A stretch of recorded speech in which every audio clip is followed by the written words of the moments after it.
The Terminator 2 Judgment Day, released in 1991, is an extension of the first film, this time a smarter and more advanced Terminator played by Robert Patrick. This new Terminator, named the T-1000, is sent from the future to kill the young John Connor several years before the start of Judgment Day, the day the machines take over the world. In response, the Resistance sends back Arnold, except this time he is a reprogrammed good guy with a mission to protect John Connor, played by Edward Furlong. Despite the parallel similarities of both films, the changes in the portrayal of the hero demonstrate a flip in the depiction of masculinity.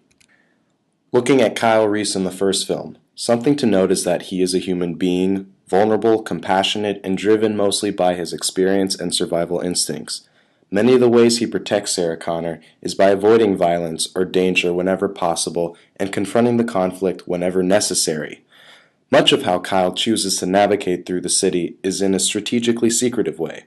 Kyle does everything in his might to protect Sarah Connor, illustrating the masculine characteristic of protecting the damsel in distress.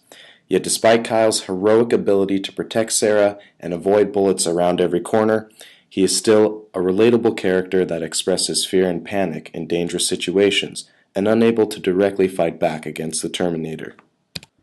Looking at Mr. Schwarzenegger in the second film demonstrates a hero with different qualities.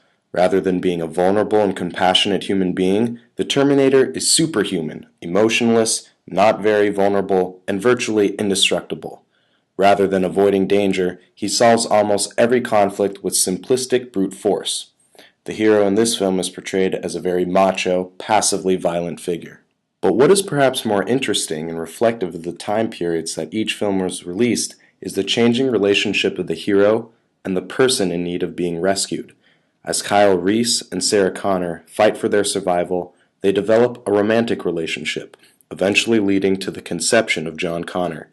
What's important to realize is that the relationship between a man and woman, or father and mother, is glorified in this film, highlighting the masculine ideals of that time period. The convention of the man having a woman and protecting her is apparent in this entire film. In the second film, however, there's an obvious change in the roles of masculinity. The dynamics between the Terminator and John Connor is more of a father-son relationship. No. You gotta listen to the way people talk. You don't say affirmative or some shit like that. You say, no problemo. And if someone comes off to you with an attitude, you say, eat me. And if you want to shine them on, it's hasta la vista, baby. Yeah, or later, dickwad. And if someone gets upset, you say, chill out. Or you could do combinations. Chill out, dickwad. That's great, see, you're getting it. The previous convention of the man and woman relationship is not so apparent. In fact, Sarah Connor in the previous film illustrates the iconographies of a vulnerable and feminine woman. In Terminator 2, she completely transforms into a masculine, chiseled, and confrontationally aggressive woman that is viewed by the eyes of society as insane. This change in the role of the man is most likely attributed to America's gradual transformation of the family culture.